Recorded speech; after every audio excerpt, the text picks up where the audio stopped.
और उत्तर प्रदेश में अब 2 बजे तक का जो हेल्थ बुलेटिन है वो बताते हैं। उत्तर प्रदेश में 3214 कोरोना संक्रमित मरीज हो चुके हैं और नोएडा और झांसी में कोरोना से मौत भी आज हुई। आज आगरा में 23 नए मामले सामने आए हैं, जबकि मेरठ में 10 नए मामले सामने आए। कानपुर देहात और लखनऊ में एक एक नए मरीज मिले हैं और आगरा में कोरोना का जो आंकड़ा है वो 700 को पार कर चुका है।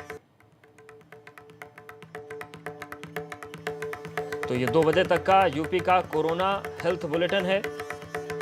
3200 को अब संख्या पार कर चुकी है। आगरा में 23 नए मामले सामने आए। कानपुर देहात और लखनऊ में एक एक नए मरीज मिले हैं।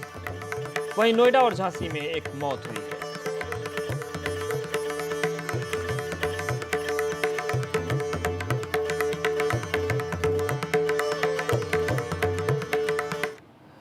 और बड़ी खबर नोएडा से है, जहां पर कोरोना से एक और मौत हुई है। 62 साल के कोरोना मरीज की मौत हुई है। सेक्टर 66 का रहने वाला ये मृतक शख्स था। कल रात करीब 11 बजे मरीज की मौत हुई। मृतक के परिवार को एहतियातन क्वारंटीन कर दिया गया है।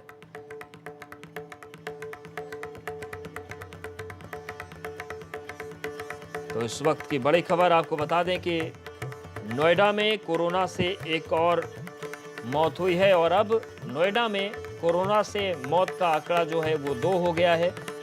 अच्छी बात यह है कि मामले बढ़े हैं पर ज्यादातर लोग ठीक हो रहे हैं, पर ये खुशकिस्मत नहीं रहे। इस मामले में 62 साल के कोरोना मरीज की मौत हुई है। सेक्टर 66 के रहने वाले थे।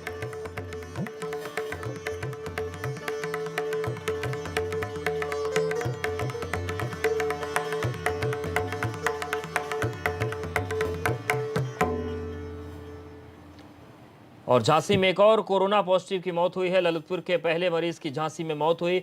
ललितपुर से झांसी मेडिकल कॉलेज में भर्ती करवाया गया था। तो इस वक्त की बड़ी खबर, झांसी में एक कोरोना पॉजिटिव की मौत हुई। ललितपुर के पहले मरीज की झांसी में मौत हुई। ललितपुर से झांसी मेडिकल में भर्ती करवाया गया था इलाज के लिए, लेकिन बचाया नहीं जा सका।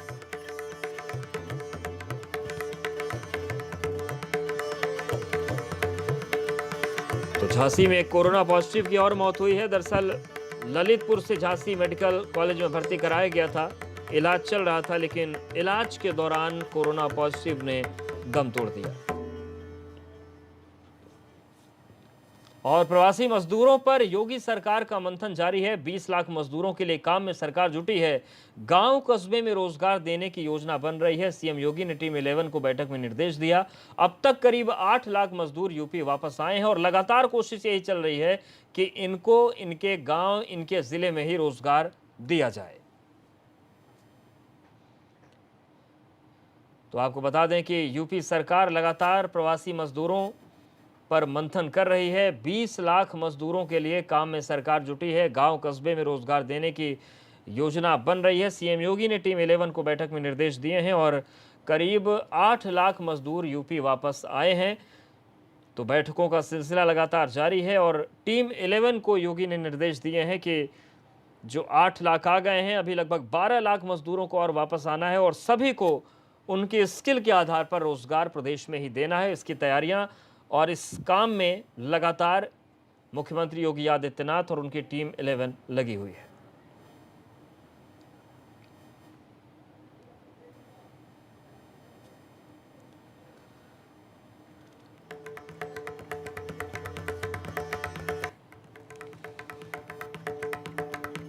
तो प्रवासी मजदूरों पर योगी सरकार का मंथन जारी है। 20 लाख मजदूरों के लिए काम में जुटी है योगी सरकार। सभी को जिले में ही, प्रदेश में ही रोजगार मिले। जिसकी जो स्किल है उस आधार पर रोजगार मिले, इस पर योजना लगातार बन रही है।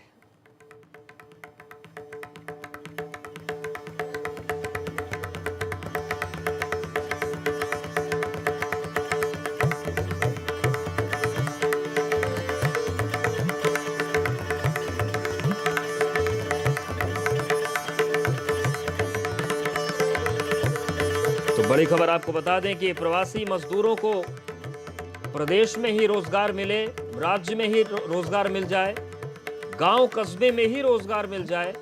इसके लिए सीएम योगी ने टीम 11 को निर्देश दिए हैं और लगातार इस पर काम चल रहा है। लगभग 8 लाख मजदूरों की वापसी हो चुकी है और 12 लाख मजदूर अभी वापस आने हैं और इस पर पूरा मास्टर प्लान बन रहा है। एक तरफ मजदूरों की वापसी लगातार अलग अलग श्रमिक स्पेशल ट्रेनों के जरिए करवाई जा रही है, तो दूसरी तरफ योगी सरकार का मंथन भी लगातार जारी है। अनुभव हमारे साथ जुड़ गए। अनुभव, क्या पूरी प्लानिंग है?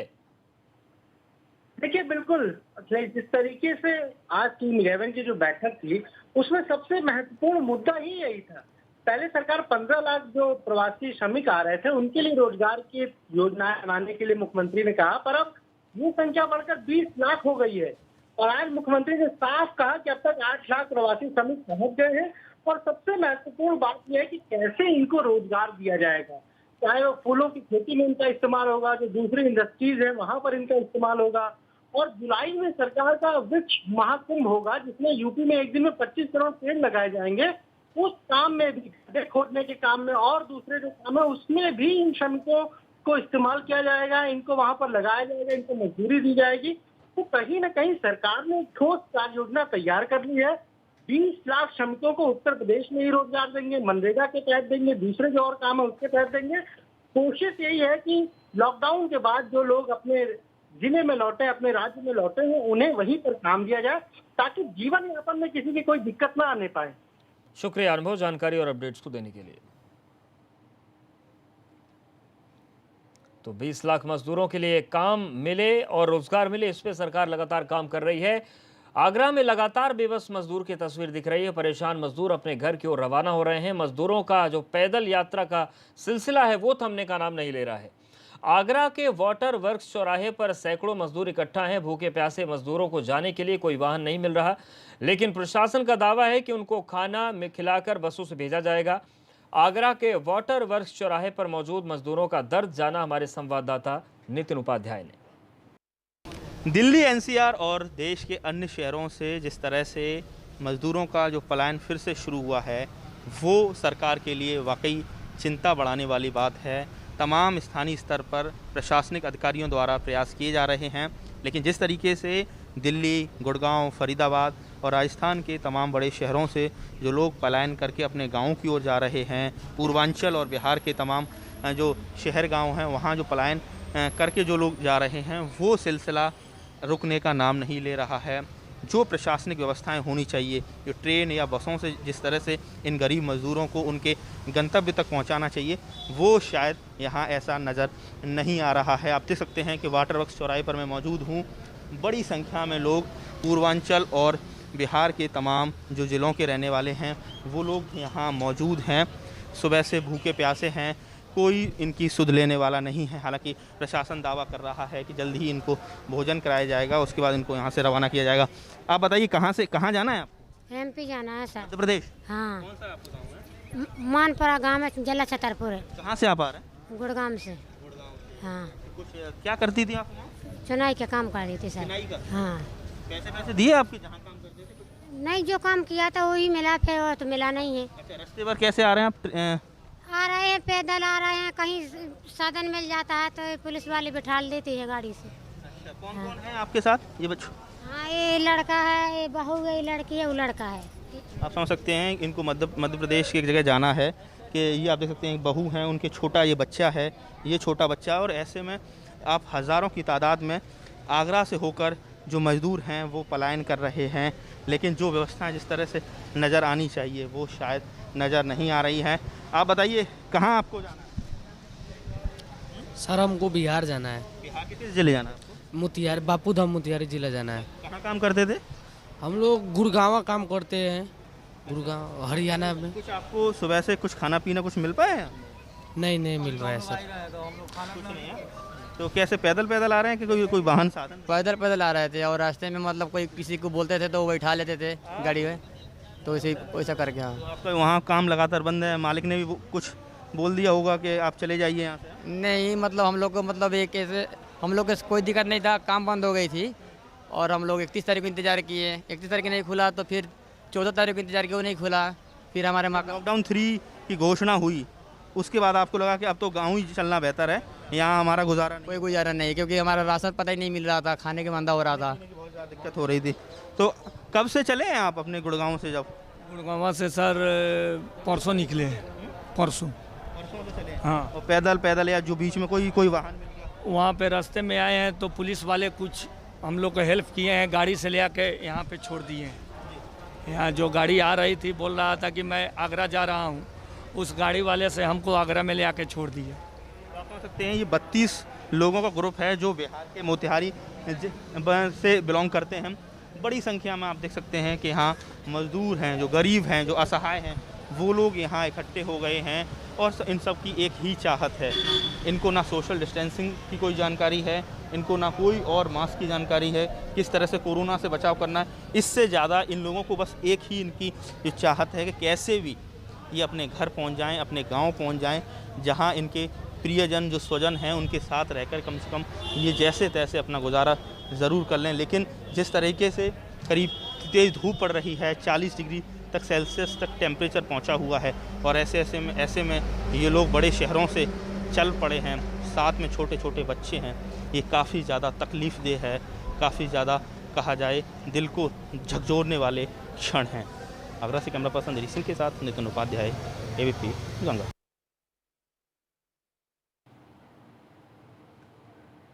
और कोरोना को लेकर एक नया अपडेट सामने आ रहा है। उत्तराखंड में कोरोना के 4 और नए मामले सामने आ गए। बीते 2 दिन से कोई मामला नहीं सामने आया था, लेकिन अब 4 नए केस सामने आए हैं।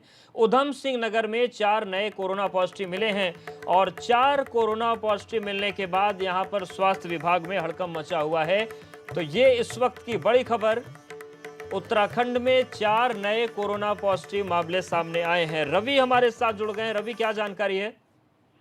देखिए अभी स्वास्थ्य विभाग ने अपना हेल्थ बुलेटिन जारी किया है, जिसमें 4 मामले जो है आज कोरोना पॉजिटिव जो है आए हैं।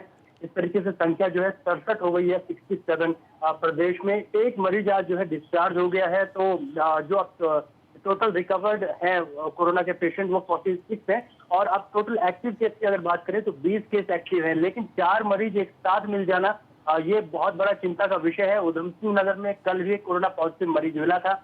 4 मरीज आज एक ही जिले से पाए गए हैं। तो इस तरीके से जो लगातार संख्या बढ़ती जा रही है, ये बेहद चिंता का विषय है, क्योंकि लगातार एक तरफ घर वापसी का अभियान भी जारी है। तो ऐसे में जो कल जो केस पॉजिटिव उधम सिंह नगर में आया था वो व्यक्ति था जो 2 दिन पहले ही दिल्ली से कुछ लोगों के साथ वापस लौटा था। आज के जो 4 लोग हैं वो अभी तक कहाँ से वापस लौटे थे, इस तरीके की कभी कोई पुष्टि नहीं हो पाई है। लेकिन फिलहाल 4 जो है पॉजिटिव केस जो है स्वास्थ्य विभाग के पास आ गए। जी, अपडेट। शुक्रिया रवि, जानकारी और अपडेट्स को देने के लिए।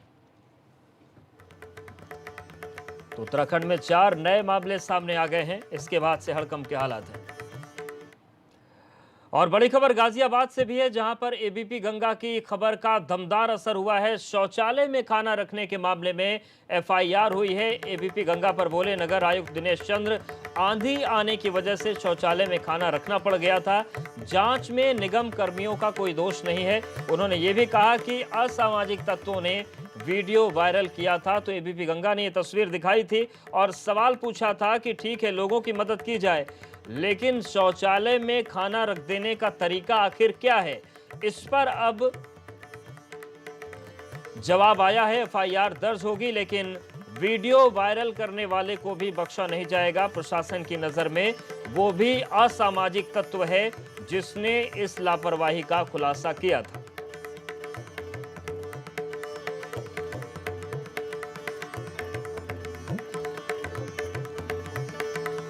तो गाजियाबाद में एबीपी गंगा की खबर का बड़ा असर हुआ है। तस्वीर हमने आपको दिखाई थी कि किस तरीके से शौचालय में जो पैकेट्स बांटे जाने थे लोगों को, उसे रखा गया था। इस पर नगर आयुक्त दिनेश चंद्र ने कहा कि आंधी आने की वजह से शौचालय में खाना रखना पड़ गया। जांच में निगम कर्मी दोषी नहीं है। और उन्होंने ये भी कहा है कि असामाजिक तत्वों ने वीडियो वायरल किया था, ये बदनामी करने की साजिश है। लेकिन यहाँ पर यह समझना भी जरूरी है कि अगर ये वीडियो वायरल नहीं होता तो सच भी सामने नहीं आ सकता था।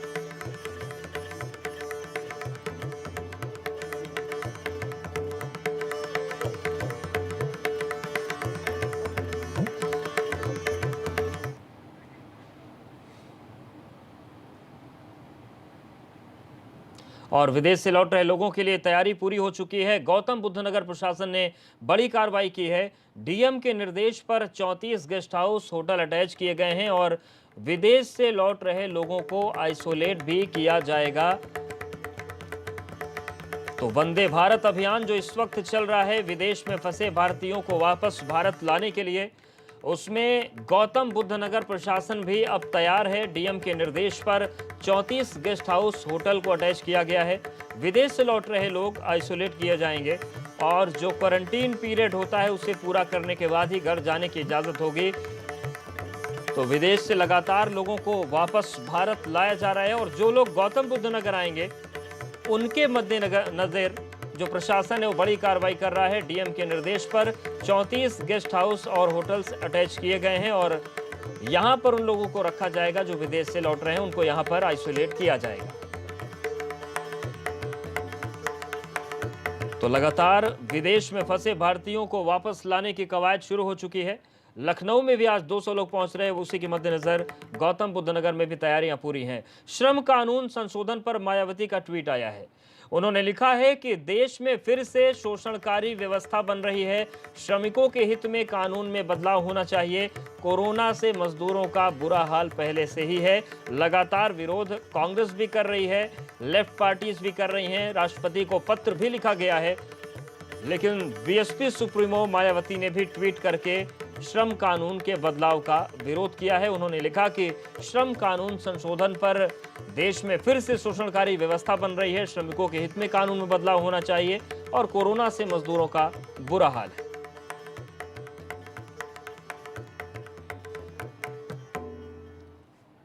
और यहां पर वक्त एक छोटे से ब्रेक का है।